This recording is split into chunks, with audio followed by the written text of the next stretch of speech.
Dámy a pánové. Slávko vyhrál. Já jsem mu říkal, nedávej tolik cukru, protože to ti může točit. Že trénink povedu já. Prostě jdeme bench 200 kg. Prosím. Nechci být sprostý do kamery, abyste nemysleli, že jsem sprosťák. Jsem slušně vychovaný.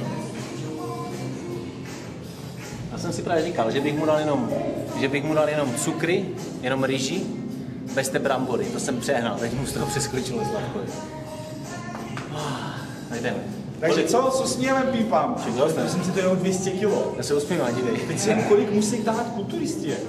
Tak ale ti na to mají svaly. No mají svaly, takže ty si řík, takže v klidu s usměvem pípám. Dobre, ty nebudeš pomáhat.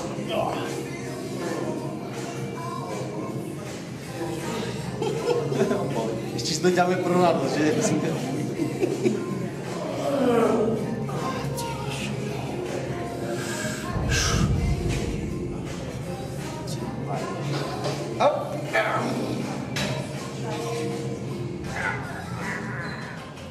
Pojď, pláč. Stačí.